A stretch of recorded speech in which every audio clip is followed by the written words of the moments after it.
കുടുംബത്തിൽ സമാധാനമില്ലാതെ സമാധാനത്തിന് വേണ്ടി പള്ളികൾ കയറി ഇറങ്ങി സമാധാനം അവിടെ കണ്ടെത്തിയില്ല. ഒടുവിൽ ഹൈന്ദവ പശ്ചാത്തലത്തിൽ രക്ഷിക്കപ്പെട്ട രാമൻകുട്ടി എന്നൊരു സുവിശേഷകൻ ഫാദറുമായി കാണുകയും അങ്ങനെ അദ്ദേഹം വീട്ടിൽ വരികയും കർത്താവായ യേശുക്രിസ്തുവിനുള്ള അതീവ സമാധാനം, അദ്ദേഹം അനുഭവിച്ച സമാധാനം, അസമാധാനം അനുഭവിക്കുന്ന എൻ്റെ പിതാവിനോടൊപ്പം പങ്കിടുകയും അങ്ങനെ വീട്ടിൽ വന്ന് പ്രാർത്ഥിച്ച് പോകുകയും തുടർന്ന് സുവിശേഷകന്റെ നിരന്തരമുള്ള കടന്നുവരവും പ്രാർത്ഥനയും അദ്ദേഹത്തിന്റെ സ്നേഹവുമാണ് ഞങ്ങളെ കൂടുതൽ ആത്മീയ വിഷയങ്ങളിലേക്ക് അടുപ്പിച്ചത്. അങ്ങനെ ഇപ്പം അത് സാക്ഷ്യം മുഴുവൻ പറയാനുള്ള അവസരമില്ല. അങ്ങനെ വേണം 73 എനിക്ക് രക്ഷിക്കപ്പെട്ട ദൈവസ്നേഹം സ്നാനപ്പെടുവാനിടയായി. അതിനു മുമ്പേ അഭിഷേകം പ്രാപിച്ചു.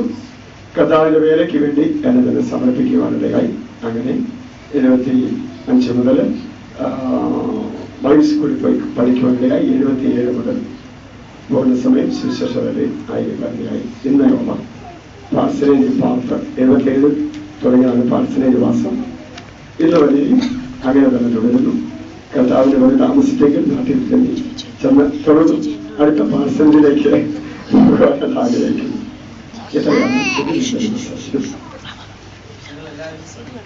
നിങ്ങളെല്ലാവരും ശ്രദ്ധിക്കുന്നുണ്ടെന്ന് അറിയാനായിട്ട് ഞാനൊരു കാര്യം ചോദിക്കട്ടെ. പാസ്റ്റർ ഏത് വർഷമാണ് രക്ഷിക്കപ്പെട്ടത്? സഹോദരിമാർ വളരെയധികം ശ്രദ്ധയോടെ ഇരിക്കുകയാണ്.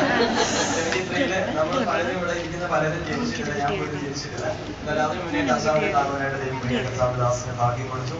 ഞാൻ തുടർന്ന് ചോദിക്കാനുള്ള 3 ക്വസ്റ്റ്യൻസിന് ഈ ഒറ്റ ക്വസ്റ്റ്യൻ തന്നെ പാസ്റ്റർ ആൻസർ പറഞ്ഞു. ഞാൻ ദൈവത്തെ സ്തുതിക്കുന്നു.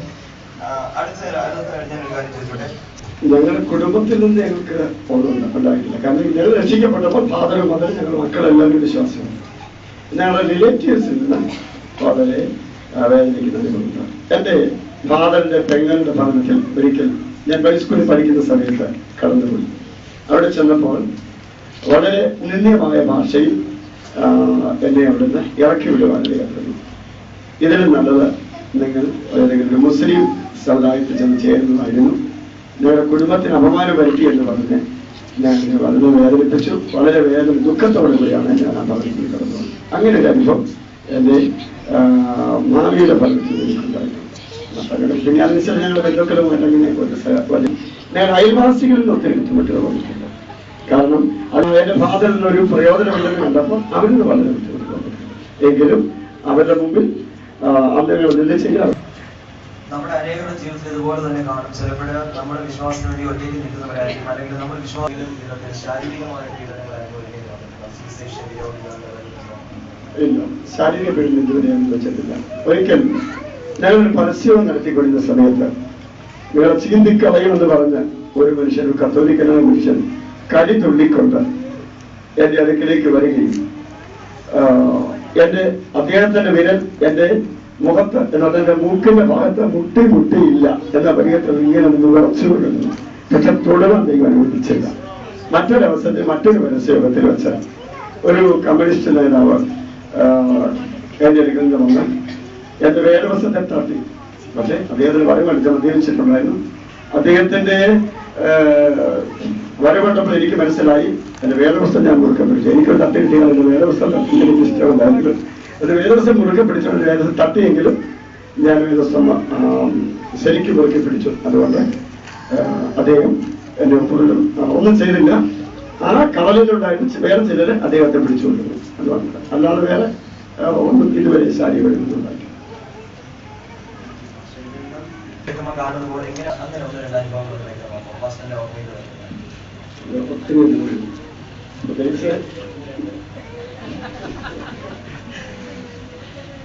ഞാൻ ആദ്യത്തെ 10 വർഷം ഇടുക്കിയിൽ തന്നെയാണ് പ്രവർത്തിച്ചത്.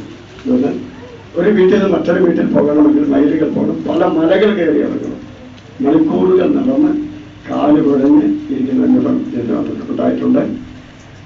മാത്രമല്ല സാമ്പത്തികമായിട്ട് വളരെ കഷ്ടതയിലൂടെ കടന്നുപോയ അവസ്ഥയുണ്ട്. ഉടുതുള്ളിക്ക് മറുപടി ഇല്ലാത്ത അവസ്ഥ വന്നിട്ടുണ്ട്. അതിലൊരു സംഭവം, ഇന്നൊക്കെ പാൻ്റാണ്, ഞങ്ങളൊക്കെ മുണ്ടാണ് വിളിക്കുന്നത്. എനിക്ക് പറയാം, ഒരു മുണ്ടയുണ്ടായിരുന്നത്. മുണ്ടെന്ന് പറഞ്ഞ കുഞ്ഞുക്കെ മുണ്ടെന്ന് പറഞ്ഞത് മനസ്സിലാക്കി. ഒരു മീറ്റിംഗിൽ ഞാൻ സംബന്ധിച്ചു. ആ മീറ്റിങ്ങിൽ വെച്ച് അന്ന് വർക്കേഴ്സ് എല്ലാം കൂടെ കൂടിയുള്ള മീറ്റിംഗ്, ഇടുക്കിയിൽ വെച്ചൊരു മീറ്റിംഗ്. രാത്രി നടക്കുന്ന മീറ്റിങ്ങിൽ ഞാൻ സംബന്ധിച്ചു.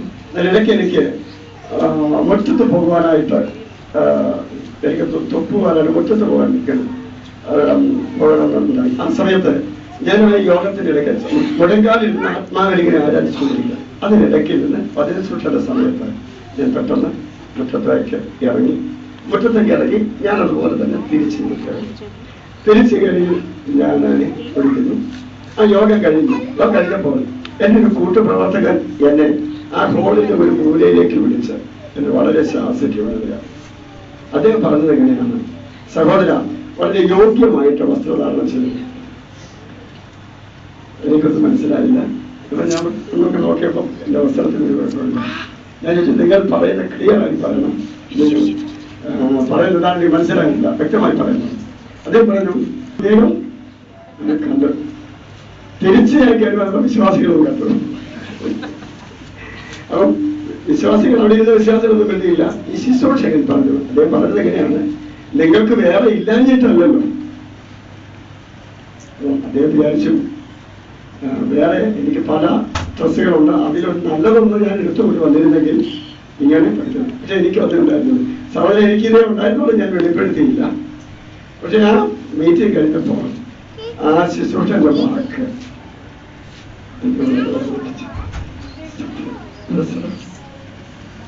നല്ല പഠിച്ചു.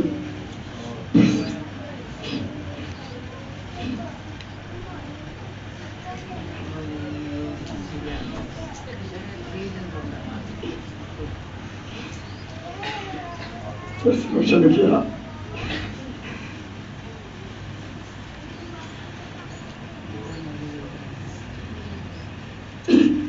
എനിക്ക് വാസ്തവത്തിൽ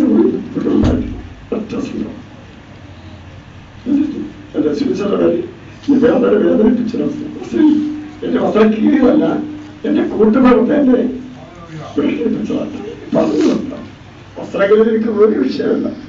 പക്ഷെ വസ്ത്രത്തിനോട് തന്നിട്ടില്ല. ഇഷ്ടംപോലെ അനേക സുവിശേഷന്മാരേക്കാൾ അന്ന് മുതൽ ഒറ്റ സംഭവം വസ്ത്രത്തിന് ബുദ്ധിമുട്ടുന്നില്ല. ഇതുവരെ അതിനുശേഷം ഉണ്ടാക്കുന്നത് അതിന് വളരെ കണ്ടിട്ടുമില്ല. ഇങ്ങനെയുള്ള ജീവിതത്തിലുണ്ടായിട്ടുണ്ട്. എല്ലാം പറയണമെന്നില്ല.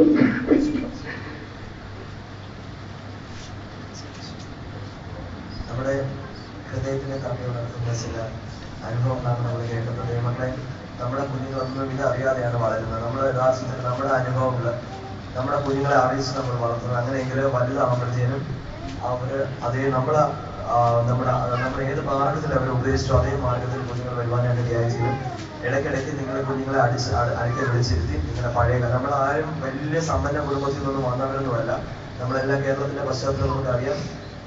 നമ്മുടെ കഴിഞ്ഞ കാലത്തിലെ കാര്യങ്ങളെല്ലാം കുഞ്ഞുങ്ങളെ അടുത്ത് വിളിച്ചിരുത്തി പറഞ്ഞു കൊടുത്താൽ അവരുടെ ഭാവി ജീവിതത്തിന് പ്രയോജനമായിരിക്കും. പാസ്റ്റർ അനുഗ്രഹിക്കട്ടെ.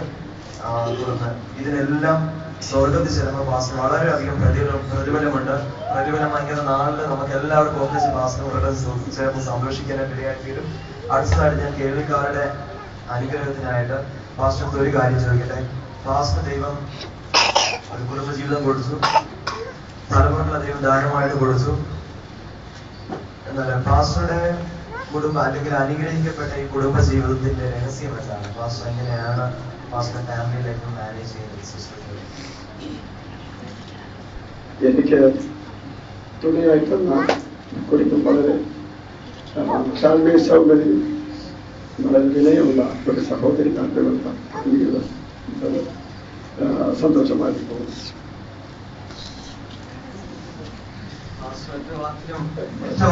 മറുപടി പറഞ്ഞു. സഹോദരിമാരുടെ മുഖം എല്ലാം സൂര്യ ശക്തിയോടെ പ്രകാശിക്കുന്നതോടെ ശോഭിക്കുന്നുണ്ട്. പാസ്റ്റർമാരെ കുറിച്ചാണ് പറഞ്ഞത്. പാസ്റ്റർമാരെ കുറിച്ചാണ് പറഞ്ഞത്. അതുകൊണ്ട് നിങ്ങൾക്ക് സന്തോഷിക്കാനായിട്ടുള്ള അതിനുള്ള അവസരങ്ങൾ തരാം. നിങ്ങളുടെ ഓരോരുത്തരും നമുക്ക് പേഴ്സണൽ ഇന്റർവ്യൂ വെക്കുമ്പോൾ നമുക്ക് അറിയാം ഓരോരുത്തരുടെ കാര്യങ്ങൾ. ദൈവം സഹായിക്കുന്നത്. ഞാൻ ആരെയും ഇൻസൾട്ട് ചെയ്തതല്ല. അടുത്തതായിട്ട് പാസ്റ്റർ സുവിശേഷ വേലയിൽ സാധാരണ ഒരു വ്യക്തിയുടെ അനുഗ്രഹത്തിന്റെ പിന്നിലോ അല്ലെങ്കിൽ ഒരു വ്യക്തിയുടെ താഴ്ചയുടെ പിന്നിലോ അതിന്റെ പിന്നിൽ ആരായിരിക്കും? ഒരു സഹോദരിയായിരിക്കും. അങ്ങനെയെങ്കിൽ പാസ്റ്ററുടെ സുവിശേഷ വേലയിലെ അനുഗ്രഹത്തിന് പാസ്റ്റർ ആൻറ്റിക്കുള്ള പങ്ക് അല്ലെങ്കിൽ ഏതൊക്കെ രീതിയിലാണ് പാസ്റ്റർ ആൻറ്റി പാസ്റ്റർ സഹായമായി? പ്രധാനമായിട്ടും ഞാൻ ചെയ്യുന്ന ഒരു ആത്മീയ പ്രവർത്തനം ഒരു കാര്യത്തിലും എന്നെ ചോദ്യം ചെയ്യാറില്ല. അത് പ്രാർത്ഥിക്കാനും വളരെ ഞാൻ ചിന്തിക്കുന്നത് എന്നെക്കാളധികം പ്രാർത്ഥിക്കുന്നുണ്ട്. അതിൻ്റെ അത് ശുശ്രൂഷയ്ക്കും വളരെ വിജയമായി കാണാം. അല്ലെങ്കിൽ നമുക്ക് നമ്മളെല്ലാവരും നമ്മളെ കുറിച്ച് കേൾക്കാൻ ഉദ്ദേശിക്കുന്നവര് അല്ലെങ്കിൽ ആഗ്രഹിക്കുന്ന ഒരു ആൻസറാണ്. അങ്ങനെ ഒരു അഭിപ്രായം നമ്മളെ കുറിച്ച് മറ്റുള്ളവർ പറയണമെങ്കിൽ നിങ്ങൾക്ക് അതിനുള്ള ഒരു ചാൻസേ ഉള്ളൂ. ദൈവസന്നിധിയിൽ പോയിട്ട് രഹസ്യമായിട്ട് പ്രാർത്ഥിക്കുക. അങ്ങനെയെങ്കിൽ നിശ്ചയമായിട്ട് പാസ്റ്ററിന്റെ ദൈവം അനുഗ്രഹിക്കട്ടെ. ഇങ്ങനെ ഒരു അനുഗ്രഹിക്കപ്പെട്ട കർത്താവിന്റെ ദാസിനെ വാർത്തെടുക്കുവാൻ പ്രിയ പാസ്റ്ററിന്റെയും അതിന്റെ പിന്നിൽ പ്രവർത്തിക്കുവാൻ ദൈവം ഒരുക്കിയല്ലോ. പാസ്റ്ററുടെ ആത്മീയ ജീവിതത്തിൽ ഏറ്റവും കൂടുതൽ പ്രചോദനം നൽകിയ അല്ലെങ്കിൽ ആത്മീയമായിട്ട് പാസ്റ്ററിന് ഏറ്റവും കൂടുതൽ ഉത്തേജനം നൽകിയ ഒരു വ്യക്തിയെ പറയാമോ? കുവൈറ്റിൽ വേണ്ട, അതിന് വേണ്ടിയിട്ട് പാസ്റ്ററെ അത് നമുക്ക് അങ്ങനെ പറയാം. ഓരോ സ്ഥലത്ത് ചെല്ലുമ്പോൾ അനേക പ്രിയപ്പെട്ട സഹോദരന്മാർ സഹോദരിമാർ ആന്റിയ ജീവിതത്തിലാണ് അപ്പൊ ശുശ്രൂഷയ്ക്ക് ഒത്തിരി നല്ല പലരുണ്ട്. ഒന്നിനും പേര് അപ്പൊ നമ്മൾ ഒരാളുടെ പേര് നമ്മളങ്ങനെ പറഞ്ഞാൽ ശരിയാണ്. അനേക എല്ലാ സഭകളിലും ഇവിടെയും നാട്ടിലും ചെല്ലുന്നില്ല. അപ്പോൾ തന്നെ നമുക്ക് നിരുത്സാഹം തരുന്നവരുണ്ട്, നിരുത്സാഹിപ്പിക്കുന്നവരുണ്ട്, അതെല്ലാം ഉണ്ട്. നമ്മൾ അതിനേക്കാൾ ഉപരിയായിട്ട് നമ്മെ ഉത്സാഹിപ്പിക്കുന്നവരാണ്. പ്രിയ ദേവദാസൻ പറഞ്ഞത് നമ്മൾ കേട്ടല്ലോ. പാസ്റ്റർ ഒരു വ്യക്തിയുടെ പേരും ചൂണ്ടിക്കാണിച്ചില്ല, എന്നാൽ നമ്മൾ എല്ലാവരും പാസ്റ്ററിന് കൈത്താങ്ങൽ കൊടുക്കുന്നവരായിരുന്നു. അങ്ങനെയെങ്കിൽ നിശ്ചയമായിട്ടും നമ്മൾ ദേവദാസന് ഇനിയും കൈത്താങ്ങലായിരിക്കണം. ആര് തന്നെ ആയിരുന്നാലും നമ്മള് ദേവദാസന്മാർക്ക് നമ്മൾ വളരെയധികം സപ്പോർട്ടായിരിക്കണം. അങ്ങനെ ആയിരിക്കുന്ന ദൈവങ്ങളാണ് എന്നെ കേൾക്കുന്നത്. അതിനായിട്ട് ഞാൻ ദൈവത്തെ സ്തുതിക്കുന്നു. അടുത്തായിട്ട് ഞാൻ ഒരു കാര്യം ചോദിക്കട്ടെ പാസ്റ്റർ.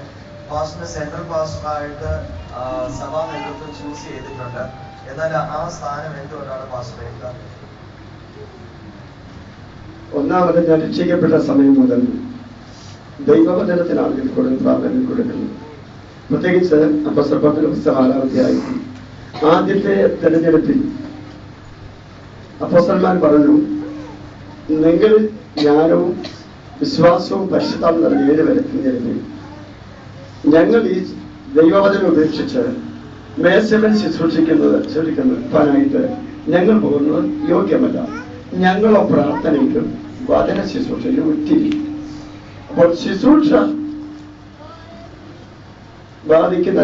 ബാധിക്കുന്ന ഒരു കാര്യത്തിലും ഞാൻ അതിന് പ്രാധാന്യം കൊടുക്കാറില്ല. പ്രത്യേകിച്ച് നേതൃസ്ഥാനങ്ങളിലൊക്കെ വരുമ്പോൾ പലരുന്നുണ്ടായ പ്രശ്നങ്ങളുണ്ടാകാൻ സാധ്യതയുണ്ട്. ശുശ്രൂഷയെ ബാധിക്കും. പ്രത്യേകിച്ച് എന്നെ സംബന്ധിച്ചോളം ഒരു സെൻട്രൽ പാസ്റ്റർ ആകാൻ എന്ന് പറഞ്ഞാൽ ഒരു ഉന്നതമായ ഒരു പദവിക്ക് വേണ്ടി ഞാൻ ആരോടും ചോദിക്കാറില്ല. എൻ്റെ ഒരു കാര്യങ്ങൾ അങ്ങനെയുണ്ട്. സഭയിലെ ആൾക്കാണെങ്കിലും എനിക്ക് ഇന്ന സഭ വേണമെന്നോ അങ്ങനൊന്നും ഞാൻ ഇതുവരെ പറഞ്ഞിട്ടില്ല. എൻ്റെ ഒരു ആവശ്യം വരുന്നത് പറയുന്നത് എനിക്ക് വളരെ ബുദ്ധിമുട്ടുണ്ട്. പ്രത്യേകിച്ച് ആത്മീയ കാര്യങ്ങൾ എന്നെ സെൻട്രൽ പാസ്റ്റർ ആക്കണമെന്ന് പറയുന്നത് ഒരു വലിയ ഷെയിമായിട്ടാണ് ഞാൻ ചിന്തിക്കുന്നത്. പിന്നെ ഞാൻ ചിന്തിക്കുന്നത് ദൈവം എന്നെ കുറിച്ച് അങ്ങനെ ഒരു കാര്യം ആഗ്രഹിക്കുന്നുണ്ടെങ്കിൽ അങ്ങനെ ആ ഒരു ചിന്തയാണ്. നമുക്കെല്ലാവർക്കും വളരെയധികം മാതൃകയാക്കേണ്ട ഒരു കാര്യമാണ് പാസ്റ്റർ പറഞ്ഞത്. കർത്താവ് പറഞ്ഞ് നിങ്ങൾ മഹാനാകുവാൻ ഇച്ഛിക്കുന്നവൻ എല്ലാവർക്കും ദാസനായി തീരട്ടെ. അങ്ങനെയെങ്കിൽ അതേ ഒരു ക്വാളിറ്റി പ്രിയ ദേവദാസനുണ്ടല്ലോ. ദൈവം ധാരാളമായി മാനിക്കട്ടെ. പാസ്റ്റർ മുൻപ് സൂചിപ്പിച്ചത് പാസ്റ്റർ ഇടുക്കിയിൽ ശുശ്രൂഷയിലായിരുന്നു. എന്നാൽ അവിടുത്തെ ഇടുക്കിയിലെ പ്രവർത്തന സാധ്യതകളെ കുറിച്ച് ചില വാക്കുകൾ അല്ലെങ്കിൽ അവിടുത്തെ ചില 1-2 അനുഭവങ്ങൾ പാസ്റ്റർ ഞങ്ങളോട് ഷെയർ ചെയ്യാമോ? കാരണം ഇടുക്കിയുമായിട്ട് നമ്മൾ സ്ഥലത്തെ വെച്ച് കമ്പയർ ചെയ്യുമ്പോൾ ഇടുക്കി കുവൈറ്റ് തമ്മിൽ വളരെയധികം വ്യത്യാസമുണ്ട്. അങ്ങനെയെങ്കിൽ അവിടുത്തെ ശൈലിയെ കുറിച്ചും അവിടുത്തെ സുവിശേഷ പ്രവർത്തന സാധ്യതകളെ കുറിച്ചും ഇടുക്കിയിൽ എൻ്റെ സുവിശേഷ പ്രവർത്തനം നടന്നു. ഞാൻ 1977 മുതൽ 83 വരെയായിരുന്നു ഇടുക്കിയിൽ. അന്നത്തെക്കാൾ കുറച്ചുകൂടെയൊക്കെ ഡെവലപ്പായിട്ടുണ്ടായിരുന്നു ഇടുക്കി. ഞങ്ങളായിരുന്ന സമയത്ത് യാത്രാ സൗകര്യങ്ങളൊന്നും ഇല്ലായിരുന്നു. ഞങ്ങളുടെ ശുശ്രൂഷ സ്ഥലത്ത് നിന്ന് ഞങ്ങൾക്ക് വീട്ടിൽ നിന്ന് വരണമെങ്കിൽ ശുശ്രൂഷ സ്ഥലത്ത് നിന്ന് ഏതാണ്ട് 14 കിലോമീറ്റർ നടന്നെങ്കിലേ ബസ് വരുന്നിടത്ത് വരുള്ളൂ. അവിടുത്തെ ബസ്സിൽ കയറി ബസ് ഒരു സ്റ്റോപ്പിൽ ഇറങ്ങിയിട്ട് ഞങ്ങളുടെ വീട്ടിലേക്ക് വരണമെങ്കിൽ തന്നെ വീണ്ടും 2 മണിക്കൂർ നടക്കണം. 2 മണിക്കൂർ മാത്രമല്ല, അവിടെ അവിടുത്തെ വരുമാനം എന്ന് പറഞ്ഞാൽ കാർഷിക വിളവുകൾ. കാർഷിക വിളകൾ എന്ന് പറഞ്ഞാൽ വർഷത്തിലൊരു ആദായമുണ്ട്. അവിടെ ആളുകൾ ആ ആദായങ്ങൾ കൊണ്ട് കടയിൽ കൊടുക്കുക. എന്നിട്ട് അടുത്ത ഈ വിളകൾ എടുക്കുന്നവരെ എന്തെങ്കിലും കടം വാങ്ങിക്കും. പിന്നെ അടുത്ത വിള എടുക്കുമ്പോൾ തിരിച്ചു കൊടുക്കുക. ഇങ്ങനെ പൊതുവെ പട്ടിണി അനുഭവിക്കുന്ന ആളുകളായിരുന്നു അന്നിരിക്കുന്നു. ഇന്ന് വ്യത്യാസം വന്നിട്ടുണ്ട്. ഇന്ന് അവിടെ പലരും അവിടെ തലമുറകൾ ജോലിക്കാരായിട്ടും വിദേശത്തൊക്കെ, ഇവിടുത്തോളം നാട്ടിൽ പ്രദേശത്തോളമില്ല എന്നാൽ തന്നെ ഇന്ന് കുറച്ചൊക്കെ വ്യത്യാസം വന്നു. എന്തെങ്കിലും നമ്മുടെ നാട്ടിനെ അപേക്ഷിച്ച് വളരെ വൈഷമ്യമാണ് അവരുടെ പ്രവർത്തനം. അവിടെ സുശേഷകരയുന്ന വികാസന്മാർ ഇന്നും വളരെ കഷ്ടതയ്ക്കൂടെ കടന്നു പോകുന്നു.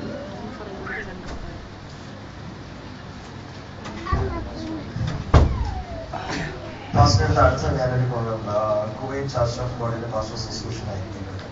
പാസ്റ്റർ എന്തെങ്കിലും മറക്കാനായിട്ട് ധാരാളമുണ്ട്. എന്നാലും എടുത്ത് പറയുന്നത് മറ്റുള്ളവർക്ക് പ്രയോജനമാകുന്ന രീതിയിൽ എടുത്ത് പറയുന്നത്.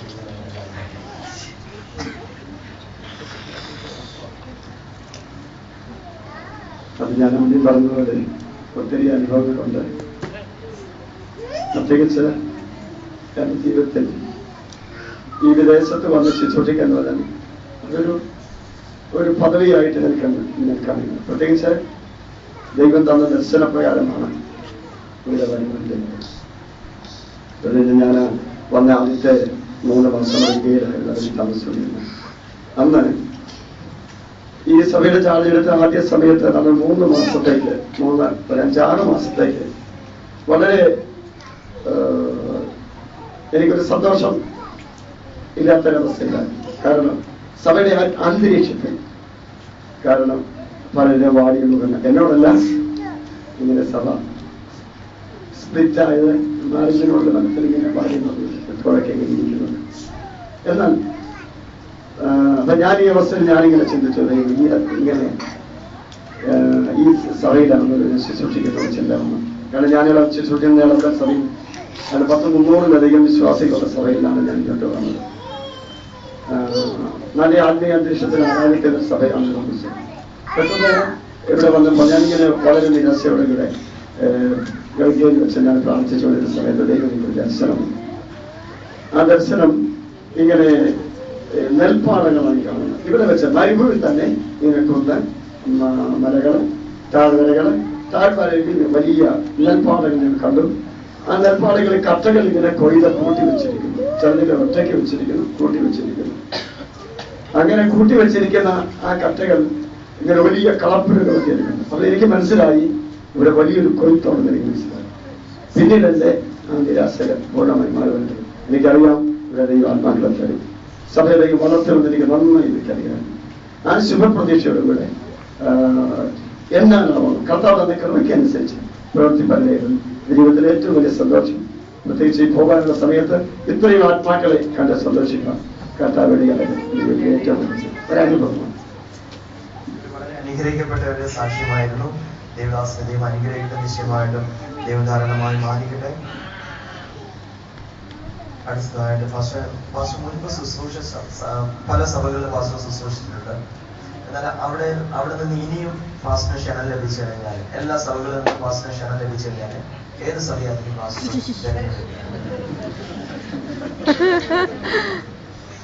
മുമ്പ് ശുശ്രൂഷിച്ച പല സഭകളിൽ നിന്നും ഞാൻ വിളിച്ചിട്ടുണ്ട്. ഞാൻ അവരോട് പറഞ്ഞു, മാനുഷിക നിലയിൽ എനിക്ക് താല്പര്യമില്ല. ഇനി വീണ്ടും അവിടെ ശുശ്രൂഷിക്കണമെന്ന് ദൈവഹിതമാണെങ്കിൽ ഞാൻ അതിന് തടസ്സം നിൽക്കുന്നില്ല. ദൈവഹിതത്തിനായി എത്തിക്കുന്നു എന്ന് പറയുന്ന അവസരം. ഇനി അടുത്തതായിട്ട് നമ്മുടെ യുവാക്കന്മാർക്ക് പ്രയോജനമാകുന്ന 2 ചോദ്യങ്ങൾ ഞാൻ ചോദിക്കട്ടെ. പാസ്റ്റർ, ഞാൻ നേരത്തെ പറഞ്ഞ പോലെ തന്നെ പാസ്റ്റർ ദൈവം അനുഗ്രഹിക്കപ്പെട്ട കുടുംബം കൊടുത്തു. പാസ്റ്റർ 3 തലമുറകളെ ദൈവം കൊടുത്തു. എന്നാൽ വളരെയധികം മാതൃകയുള്ള പൈതങ്ങളായിട്ട് പാസ്റ്ററിനെ വളർത്തിയെടുക്കാൻ വേണ്ടി പലപ്പോഴും ഞാൻ നാട്ടിൽ വളർന്നവരാണ്. എനിക്ക് നന്നായിട്ട് അറിയാം ചില പാസ്റ്റേഴ്സിന്റെ മക്കൾ അല്ലെങ്കിൽ അവര് മാതൃകയില്ലാത്ത രീതിയിൽ, കാരണം മറ്റുള്ള പൈസകൾ തെറ്റിപ്പോയി കഴിഞ്ഞാൽ ആരും ഒന്നും പറയുന്നത്. പക്ഷെ പാസ്റ്റർമാരുടെ മക്കള് എന്തെങ്കിലും കാണിക്കുമ്പോഴത്തേനും ഒന്നേ പാസ്റ്റർ മക്കളാണെന്ന് പറയും. പക്ഷെ പാസ്റ്റർ 3 കുഞ്ഞുങ്ങളെ പറ്റി പറയാനുണ്ടെങ്കിൽ വളരെയധികം മാതൃകയോടെ പാസ്റ്റർ വളർത്തിയെടുക്കാൻ കഴിയും. അതിന് പാസ്റ്റർ എങ്ങനെയാണ് കുഞ്ഞുങ്ങളെ ഈ രീതിയിൽ വളർത്തുന്നത്? അത് നല്ല ശിക്ഷണമാണ്. അത് നന്നായി എടുക്കാറുണ്ട്. നല്ല ശിക്ഷണം. കാരണം വലിയ സ്നേഹിക്കുന്നതിന്റെ മകനെ പകയ്ക്കുന്നു എന്ന വാക്യം ശരിക്കും ശരി. കാരണം വലിയ സ്നേഹിക്കുന്നവൻ തന്റെ മകനെ പകയ്ക്കുന്നു. വലിയ സ്നേഹിക്കുന്നവൻ മക്കളെ സ്നേഹിക്കുന്നില്ല. അപ്പൊ വലിയ സ്നേഹിക്കാത്തവനാണ് മക്കളെ സ്നേഹിക്കുന്നത്. മകളെ പറഞ്ഞിരിക്കുന്നത്. അതുകൊണ്ട് പെൺകുട്ടികൾക്ക് കിട്ടിയിട്ടുണ്ട്, എല്ലാവർക്കും നന്നായി ശിക്ഷിച്ചാണ്. കാരണം എന്റെ മാതാപിതാക്കന്മാരെ എന്നെ അങ്ങനെയാണ് നല്ല ശിക്ഷണത്തിൽ നന്നായി എനിക്ക് പഠിച്ച് ചെയ്യുന്നത്.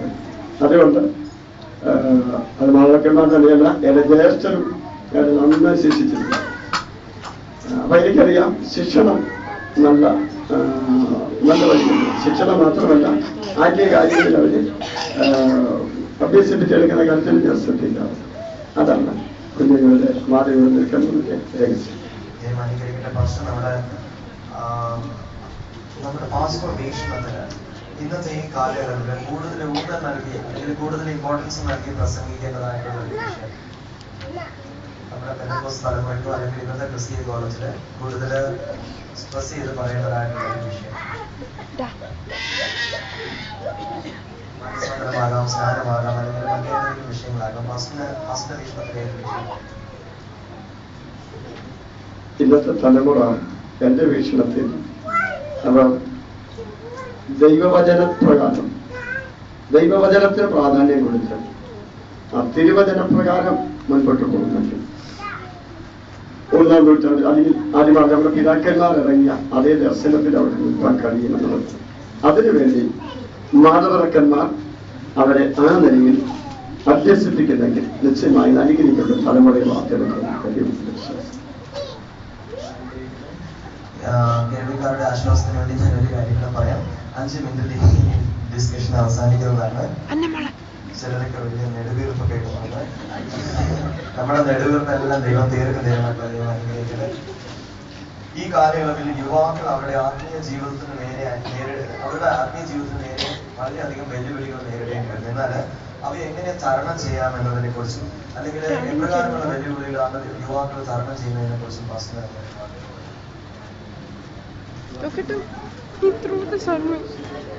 അവരുടെ കോളേജ് ജീവിതത്തിലായിരിക്കാം അല്ലെങ്കിൽ അവരുടെ ആത്മീയ ജീവിതത്തിന് നേരെ അവർക്ക് ആത്മീയമായിട്ട് വളരുവാൻ തടസ്സമായിട്ട് അവർ പ്രധാനമായിട്ടും ഫേസ് ചെയ്യുന്ന പ്രോബ്ലംസ് അതിനെങ്ങനെ ഓവർകം ചെയ്യാൻ പറ്റും? കുഞ്ഞുങ്ങളുടെ ആത്മജീവിതത്തിന് അടിസ്ഥാനമുണ്ടെങ്കിൽ എന്നാൽ ഞാൻ ആദ്യം പറഞ്ഞത് തന്നെയാണ് എന്റെ ആൻസർ. അവർക്ക് നല്ല ഒരു ആത്മീയ അന്തരീക്ഷത്തിൽ ഒരു കുടുംബത്തിൽ അവരുടെ സഭയിൽ നല്ലൊരു ആത്മീയ അന്തരീക്ഷത്തിൽ പോകുന്നെങ്കിൽ നിശ്ചയമായും അവർ പഠിക്കുന്ന സ്ഥാപനത്തിൽ അല്ലെങ്കിൽ ജോലി സ്ഥാപനത്തിൽ അവർ ആ മാതൃക അവർ കാണിക്കും എന്നാണ് എന്റെ വിശ്വാസം. ഫാസ്റ്റ് പറഞ്ഞ ആൻസർ അതിനോട് ഞാൻ വളരെയധികം എഗ്രി ചെയ്യുന്നുണ്ട്. നമ്മുടെ കുഞ്ഞുങ്ങളെ കോളേജിലായതിനു ശേഷം നമ്മൾ അടിക്കാൻ പോകരുത്. നമ്മുടെ കുഞ്ഞുങ്ങളെ നിഷ്കളങ്കരായിട്ടുള്ള കുഞ്ഞുങ്ങളെയാണ് ദൈവം നമ്മുടെ കയ്യിൽ തരുന്നത്. അവരെ നിത്യരാജ്യത്തിൽ എത്തിക്കേണ്ട ചുമതല നിശ്ചയമായിട്ടും മാതാപിതാക്കൾക്കുണ്ട്, സൺഡേ സ്കൂൾ ടീച്ചേഴ്സിനുണ്ട്. എന്നാൽ അതിന്റെ മെയിൻ ആയിട്ടുള്ള ഉത്തരവാദിത്വം മാതാപിതാക്കൾക്ക് തന്നെയാണ്. ഒരു മാതൃക ഫാസ്റ്റിന്റെ വാക്കുകൾ വിവരിക്കുകയാണ്. ഒരു മാതൃക ഫാസ്റ്റർ അതിനെ അടിസ്ഥാനത്തിൽ ഫാസ്റ്റിന്റെ ഇടയലേഖനങ്ങളാണ്. ആ ഇടയലേഖനത്തിൽ പാസ്റ്ററെല്ലാം മാതൃകയെ കുറിച്ച് പറയുന്നു. അത് വായിച്ച പ്രത്യേകിച്ച് നമ്മുടെ പറഞ്ഞല്ലോ, കർത്താവിന്റെ ദാസൻ ശണ്ടയില്ലാത്തവൻ, ഞാൻ വഴക്കടിക്കാത്തവൻ. പിന്നെ എന്റെ പ്രത്യേകിച്ച് ശുശ്രൂഷയിൽ എനിക്ക് ഏറ്റവും ആദ്യം നമ്മുടെ രാജ്യത്ത് ചോദിച്ചതിന്റെ ഒരു ആൻസർ കൂടെയാണ് എന്റെ ശുശ്രൂഷയുടെ വിജയം. ആ ജോസഫ് വായിച്ച വാക്യത്തിന്റെ ഒടുവിലത്തെ ഭാഗമാണ്. കർത്താവിന്റെ ദാസൻ ദോഷം സഹിക്കുന്നവനായി. അതാ എന്റെ ശിശുക്കളുടെ എന്ത് പറയുന്നത്. കേൾക്കുന്നതിന് തക്ക മറുപടി. ചിലപ്പോൾ ഒരു പൊട്ടനാകേണ്ടി വരും, ചിലപ്പോൾ മണ്ണനാകേണ്ടി വരും, ചിലപ്പോൾ കൈകൊട്ടവനെന്ന് പറയേണ്ടി വരും. ആ സമയത്ത് എല്ലാം ആമയും പറയാൻ കൃപ എനിക്കുണ്ട്. അതാ എന്റെ ശിശുക്കളുടെ വിജയം. അപ്പം ആ നിലയിൽ പ്രത്യേകിച്ച് ഓരോ ശുശ്രൂഷകനും എന്റെ വീക്ഷണത്തിൽ എന്നെപ്പോലൊരു ശുശ്രൂഷകനാണ് മറ്റുള്ളവരെന്ന് കാണുവാനൊരു കാഴ്ചപ്പാട് ശുശ്രൂഷകനുണ്ടാകണം. മാത്രമല്ല ഒരു പിതൃഹൃദയം, മാതൃഹൃദയം വിശ്വാസികളോടുള്ള ബന്ധത്തിൽ ഓരോ ശുശ്രൂഷകനുണ്ടാകും. അങ്ങനെ ഉണ്ടായാൽ നിശ്ചയമായും ആ ശുശ്രൂഷകൻ അംഗീകരിക്കും. പറഞ്ഞ കാര്യം നമുക്ക് എല്ലാവർക്കും നമ്മുടെ ജീവിതത്തിൽ അഡോപ്റ്റ് ചെയ്യേണ്ട കാര്യമാണ്. ശുശ്രൂഷൻ മാത്രമല്ല ദോഷം സഹിക്കേണ്ടത്, വിശ്വാസികളും ദോഷം സഹിച്ചിരിക്കണം. അങ്ങനെയാണെങ്കിൽ ശുശ്രൂഷൻ അതിന്റെ പ്രോബ്ലംസ് ഒന്നും ഫേസ് ചെയ്യേണ്ടി വരത്തില്ല. ദൈവം അനുഗ്രഹിക്കട്ടെ. അതുപോലെ തന്നെ പാസ്റ്റർ വീക്ഷണത്തിൽ ഒരു മാതൃകാ പാസ്റ്ററിനെ കുറിച്ച് പറഞ്ഞു. അങ്ങനെയെങ്കിൽ ഒരു മാതൃകാ സഭയെ കുറിച്ച് പാസ്റ്റർ എന്താണ് മാതൃക സഭയെ കുറിച്ച്? ഒരു സഭ മാതൃസഭയാകുവാനാണല്ലോ ഒരു പാസ്റ്റർ വന്ന സമയം മുതൽ പോകുന്നവരെയും ശുശ്രൂഷ ഏത് മനുഷ്യനെ ക്രിസ്തുവിൽ തികഞ്ഞവനായി നിർത്തുക. അതാണ് ഓരോ പാസ്റ്ററുടെയും ലക്ഷ്യം. അപ്പൊ അങ്ങനെ വന്നാൽ അതൊരു മാതൃക സഭയാണ്. അത് മാത്രമല്ല, മാതൃക സഭ എന്ന് പറയുമ്പോൾ എല്ലാ നിലയിലും മാതൃക, ഉപദേശത്തിനും ജീവിതത്തിനും. 1 തിമോഥെയോസ് 4:12 വായിക്കുന്നത്, ആരും നിന്റെ യൗവനം ശുചീകരിക്കരുത്, വാക്കിന് നടപ്പിന് വിശ്വാസത്തിന് സ്നേഹത്തിന് വളരെയും മറ്റുള്ള വിശ്വാസങ്ങൾക്ക് മാതൃക. അതവരുടെ മാതൃക. അത് ഓരോ വിശ്വാസിയും പാസ്റ്ററും എല്ലാവരും ഒരുപോലെ അനുവർത്തിച്ചാൽ അതൊരു മാതൃക സഭയാണ്.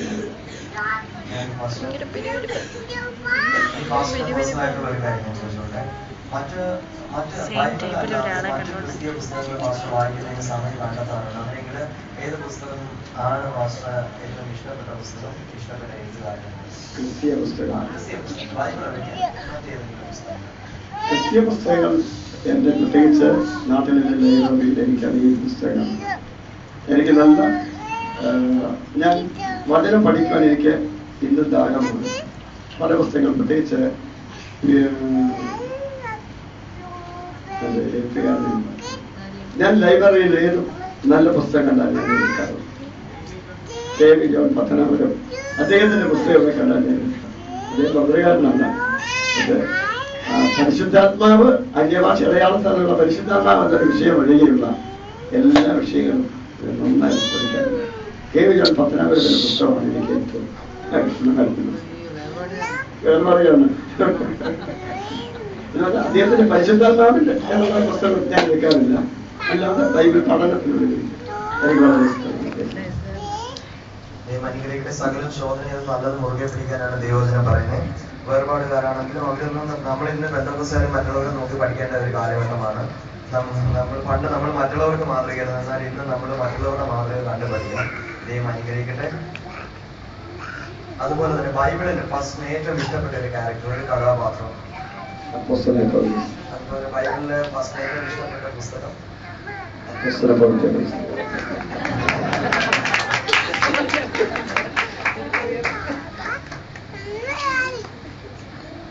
ഇനി അടുത്തതായിട്ട് ചോദിക്കുന്നത്, പക്ഷേ നമ്മുടെ എല്ലാ മനുഷ്യരായിട്ട് ജനിച്ച എല്ലാവർക്കും അവരുടെ ജീവിതത്തിൽ ചില ആഗ്രഹങ്ങൾ അല്ലെങ്കിൽ ചില അഭിലാഷങ്ങളൊക്കെ കാണും. ചിലതൊക്കെ സഫലീകരിക്കപ്പെടും, ചിലതൊക്കെ ഭാഗികമായിട്ടൊക്കെ നടന്നുകൊണ്ടിരിക്കും. എന്നാൽ പാസ്റ്റർ ജീവിതത്തിൽ ഇനിയും പൂർത്തിയാകാത്ത അല്ലെങ്കിൽ സഫലീകരിക്കപ്പെടാത്ത എന്തെങ്കിലും അഭിലാഷങ്ങൾ? എനിക്കങ്ങനെ ഭൗതികമായ യാതൊരു അങ്ങനെ പ്രത്യേക അഭിലാഷമൊന്നും പതിവായില്ലേ, അങ്ങനെയൊന്നുമില്ല. പിന്നെ നമ്മുടെ ആവശ്യങ്ങൾക്ക് വേണ്ടി നമ്മൾ ദൈവത്തിന് പ്രാർത്ഥിക്കാറുണ്ട്. അത് സമയങ്ങളിൽ ദൈവം നടക്കും. അല്ലാതെ ഇതിന്റെ അഭിലാഷവും നമുക്ക് അങ്ങനെ ഒന്നിനും വേണ്ടി ഞാനങ്ങനെ പ്രാർത്ഥിക്കാറില്ല. പിന്നെ ശുശ്രൂഷ ആണ് പൗലോസ് പറഞ്ഞവരെ കർത്താവ് തന്നെ ശുശ്രൂഷ തികയ്ക്കണമെന്നേ എനിക്കുണ്ട്. അതിന് തടസ്സം വരുന്ന മാത്രം, പ്രത്യേകിച്ച് അല്ലാതെ പ്രത്യേക അഭിലാഷം. ഞാനൊരു കാര്യം പറയട്ടെ, ഇതാണ് നമ്മുടെ ദേവദാസിന്റെ വിജയം എന്ന് പറയുന്നത്. സാധാരണ പാസ്റ്റർമാര് അല്ലെങ്കിൽ ദേവദാസന്മാര് ആദ്യമൊക്കെ വളരെയധികം കഷ്ടപ്പെട്ട് ജീവിക്കുന്നാല് കുറച്ചു കാലം കഴിയുമ്പോൾ ദൈവം അവരുടെ കഷ്ടപ്പാടിനനുസരിച്ച് മാനിക്കാൻ തുടങ്ങുമ്പോൾ അവരുടെ കാഴ്ചപ്പാട് മങ്ങിപ്പോകും. മേരിക്ക് സംഭവിച്ചതുപോലെ കാഴ്ചപ്പാട് മാറിപ്പോയി. എന്നാൽ നമ്മുടെ ദേവദാസിന്റെ ദൈവം കൊടുത്തിരിക്കുന്ന അതേ ദർശനത്തിനായി ഞാൻ ദൈവത്തെ സ്തുതിക്കുന്ന ദൈവം ധാരാളമായിട്ട് മാനിക്കട്ടെ. അടുത്തതായിട്ട് നമ്മുടെ YP സംബന്ധിച്ച് ഒന്ന് രണ്ട് ക്വസ്റ്റ്യൻസ് ചോദിക്കട്ടെ. പക്ഷേ കുവൈറ്റ് ചർച്ച് ഓഫ് ഗോഡിന്റെ YPയെ കുറിച്ച് പാസ്റ്റിനുള്ള അഭിപ്രായങ്ങളും നിർദ്ദേശങ്ങളും അല്ലെങ്കിൽ ഏതൊക്കെ മേഖലയിലാണ് YPയിൽ കുറച്ചുകൂടെ നമുക്ക് സ്ട്രോങ് ആക്കാൻ പറ്റുന്നത് സംബന്ധിച്ചിടത്തോളം പാസ്റ്റർ മറ്റ് അനേക സഭകളിൽ ഇരുന്നിട്ടുള്ളതാണ്. അവിടുത്തെ എല്ലാ YP മീറ്റിംഗ്സ് ഒക്കെ കാണുന്നത്. അപ്പോൾ പാസ്റ്റർ പല നല്ല പ്രോഗ്രാമുകൾ എനിക്ക് വളരെ ഇഷ്ടപ്പെട്ടു. എന്നാൽ ഈ നാലുകെട്ടിനകത്ത് മാത്രം നമ്മുടെ വൈപ്പിയുടെ പ്രവർത്തനം ഒതുങ്ങി നിൽക്കാതെ ഭവന സമസ്യങ്ങൾക്ക് സുവിശേഷീകരണത്തിലൂടെ വൈപ്പ് മെമ്പേഴ്സ് സമയം കണ്ടെത്തി പോകുന്നത്, ഇറങ്ങുന്ന വഴിയിലോട്ട് ഇറങ്ങിക്കൂടെ പ്രവർത്തിക്കുന്നത് നന്നായിരിക്കും എന്ന് ആഗ്രഹം. വളരെ ശ്രദ്ധിച്ച് കേട്ടല്ലോ. നമ്മള് ഇവിടെ മാത്രം ഒതുങ്ങിയിരിക്കുവാനുള്ളവരല്ല, നമ്മളെല്ലാവരും പുറത്തിറങ്ങി പ്രവർത്തിക്കുകയാണെങ്കിൽ ഇതിന്റെ ഫലം നമുക്ക് അറിയാനായിട്ട് സാധിക്കും. നമ്മളൊരു സഭ നമ്മുടെ YPയുടെ നേതൃത്വത്തിൽ അല്ലെങ്കിൽ YPയുടെ കെയർ ഓഫിൽ തൃശ്ശൂരിൽ ആരംഭിച്ചത്, അതുപോലെ മറ്റനേക പ്രവർത്തനങ്ങൾ നമുക്ക് ചെയ്തെടുക്കാൻ സാധിക്കും. അത് തന്നെയാണ് ദേവദാസൻ പറഞ്ഞത്. ദേവദാസിനെതിരെ അഭിപ്രായത്തിനായിട്ട് നമുക്ക് ദൈവത്തെ സ്തുതിക്കാം. തുടർന്ന് പക്ഷെ ഇവിടുത്തെ കുവൈറ്റ് ഇത് ഒറ്റ വാക്കിൽ ചർച്ച് ബോർഡിന്റെ ആത്മീയ നിലവാരത്തെ കുറിച്ച് ഇവിടെ കുവൈറ്റിൽ തന്നെ എല്ലാവരും നല്ല ആത്മീയ നിലവാരം പുറത്തെ സഭയാണെന്ന് പൊതുവെ സാക്ഷ്യമുണ്ട്. അത് പൊതുവെ ഒരു സാക്ഷ്യമാണ് എന്ന് അകത്ത് ആയിരിക്കുന്ന നമ്മെ സംബന്ധിച്ചോളം എൻ്റെ അഭിപ്രായം നമ്മൾ കുറച്ചുകൂടെ ആ ക്രിസ്തുയേശുവിന്റെ ഭാവത്തിലേക്ക് ഒക്കെ വരണമെന്നുണ്ട്.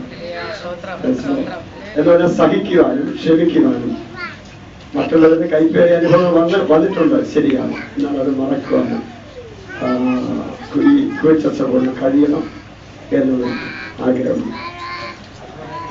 ബന്ധപ്പെട്ട ഒരു ചോദ്യം കൂടെ ചോദിച്ചോട്ടെ pastor. Kuwait church of God ഇനി ഏത് മേഖലയിലാണ് നമുക്ക് പുരോഗമനം ആവശ്യമായിരിക്കുന്നത്?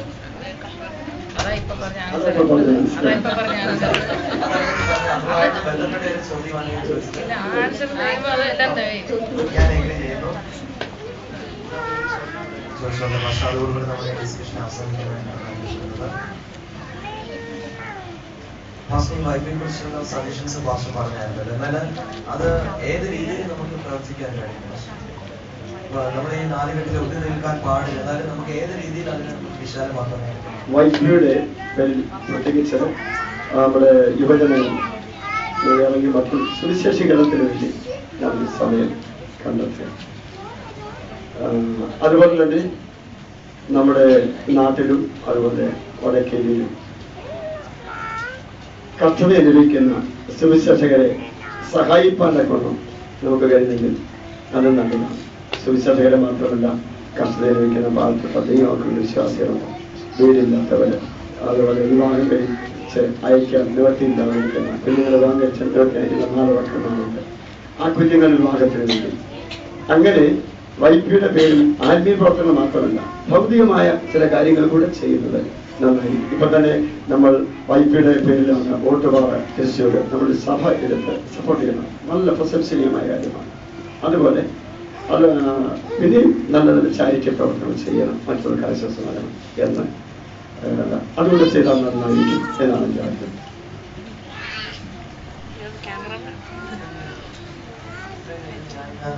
ചില ക്വസ്റ്റ്യൻസ് പാസ്റ്റർ ചോദിക്കുകയായിരുന്നു. പാസ്റ്ററിനെല്ലാം മറുപടി പറയുന്നുണ്ടായിരുന്നു. എന്നാൽ ഇനി 2-3 മിനിറ്റ് കൂടെ ശേഷിക്കുന്നുണ്ട് നമ്മുടെ പ്രോഗ്രാമിന്. നമ്മളെ നേരെ വിളിക്കുന്നവരെ ഞാൻ കാര്യം ചോദിക്കും. ആർക്കെങ്കിലും പാസ്റ്ററിന്റെ ഏതെങ്കിലും ഒരു ക്വസ്റ്റ്യൻ ചോദിക്കണമെന്നുണ്ടെങ്കിൽ വളരെ സിമ്പിൾ ആയിട്ടുള്ള ക്വസ്റ്റ്യൻ ആയിരിക്കും. നിങ്ങൾക്ക് അതിനുള്ളൊരു അവസരം ഞാൻ തരികയാണ്. 2 മിനിറ്റ് മാത്രമേ നമുക്ക് മുമ്പിലുള്ളൂ. ആർക്കെങ്കിലും ഏതെങ്കിലും ക്വസ്റ്റ്യൻസ് പാസ്റ്റർക്ക് ചോദിക്കാനായിട്ട് ആഗ്രഹമുണ്ടെന്നുണ്ടെങ്കിൽ ഈ വിഷയം പെട്ടെന്ന് എഴുന്നേറ്റിരുന്നില്ല. നേരത്തെ പ്രൈസ് പോയത് പോലെ ഞങ്ങൾ പോകും. അവിടെ പെട്ടെന്ന് എഴുന്നേറ്റിരുന്നു. സഹോദരിമാർക്ക് അവസരമാണ്.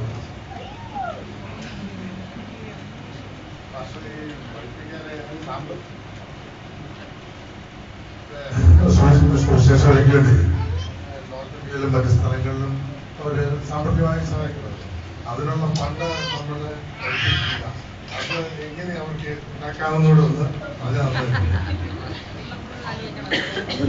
പണ്ടെന്ന് പറഞ്ഞാൽ ദൈവം അവർക്ക് നൽകുന്ന ഭൗതികമായ നന്മയിൽ ജോലിയുള്ളവരാണെങ്കിൽ സുവിശേഷത്തിലേക്ക് വേണ്ടി അവരെ സഭയ്ക്ക് കൊടുക്കുന്ന ദശാംശം കൊടുക്കുന്നില്ല. നമ്മൾ പണ്ടെന്ന് ആർക്കും സഹായം പെട്ടെന്ന് നമ്മൾ ദശാംശത്തിൽ കൊടുത്തില്ല. സുവിശേഷത്തിലേക്ക് വേണ്ടി അത് ദൈവത്തിന്റെ ആത്മാവ് നമ്മുടെ മനസ്സിൽ തോന്നുന്നതനുസരിച്ച് നമ്മളെല്ലാവരും കൂടി ആലോചിച്ച് ഞാനൊരു സഭയെ നമ്മൾ സപ്പോർട്ട് ചെയ്യാം. ഇപ്പോൾ നമ്മൾ ചെയ്യുന്ന വളരെ മാതൃകയാണ് ഓട്ടുപാറ സഭയെ നമ്മൾ സപ്പോർട്ട്. അതുപോലെ അതുകൊണ്ട് മാത്രം ഒതുങ്ങി നിൽക്കാതെ ഭവനമില്ലാത്തവർക്ക് വേണ്ടിയോ വിവാഹം കഴിച്ച് വൈപ്പിടുന്നത് അങ്ങനെ ഒത്തിരി ചാരിറ്റി പ്രവർത്തനം മറ്റു സഭകൾ ചെയ്യും. അത് ആ നിലയിൽ ചെയ്യാൻ അതിനുവേണ്ടി നമ്മൾ വേണമെങ്കിൽ രൂപീകരിക്കുന്നത് നല്ലതാണ്. വൈപ്പിടുന്നത് സഭയുടെ അറിവുള്ളത് നല്ലതാണ്. വൈപ്പിടെ പേരിലാവുമ്പോൾ സഭ അറിഞ്ഞാണ് ചെയ്യുന്നത്.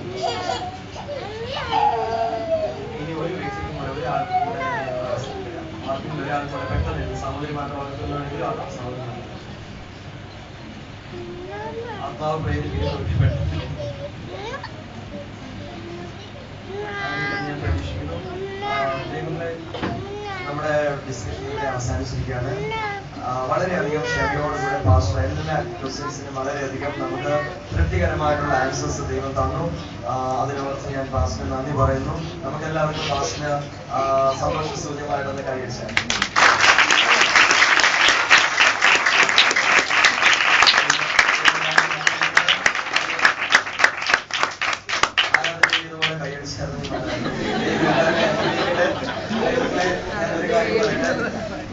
ഇത്രയും നേരം നിങ്ങൾ വളരെയധികം ക്ഷമയോടെ എനിക്കറിയാം അരമണിക്കൂറിലേറെ ഈ പ്രോഗ്രാം എടുത്തു. എന്നാലും നമ്മൾ അരമണിക്കൂറിലേറെ എടുത്തിട്ട് നമ്മുടെ ജീവിതത്തിൽ നമുക്ക് തിരിഞ്ഞു ചിന്തിക്കാനുള്ള പല കാര്യങ്ങളും നമുക്ക് പാസ്റ്ററിന് കേൾക്കുവാനായിട്ട് ഇടയായി തീർന്നു. പല അനുഭവങ്ങളും കേൾക്കുവാനായിട്ട് ഇടയായി തീർന്നു. ദൈവം അനുഗ്രഹിക്കട്ടെ. ദൈവങ്ങൾ നേരത്തെ ഷായിച്ചാൻ പറഞ്ഞത് അല്ലെങ്കിൽ ബോസ്റ്റാൻ പറഞ്ഞതുപോലെ തന്നെ എനിക്കും അങ്ങനെ വലിയ ക്വാളിറ്റീസ് ഒന്നുമില്ല. യോഹന്നാൻ ശാപം പറഞ്ഞതുപോലെ ഇവിടെ ഇരിക്കുന്ന ആരുടെയും ചെറുപ്പിന്റെ വാറടിക്കാൻ പോലുള്ള യോഗ്യതയില്ല. എന്നാലും ഇങ്ങനെ പ്രോഗ്രാം കണ്ടക്ഷൻ ദൈവം എന്നെ സഹായിച്ചു. ദൈവത്തിന്റെ പ്രാർത്ഥിക്കാൻ ശ്രദ്ധിക്കുന്നതിന് വേണ്ടി എന്നെ എന്നോട് നിർദ്ദേശിച്ച മറ്റു ഭാരവാഹികളോട് സന്തോഷം നന്ദി അറിയിച്ചുകൊണ്ട് പ്രത്യേക പ്രിയ മാസങ്ങളോട് നന്ദി അറിയിച്ചുകൊണ്ട് ഞാൻ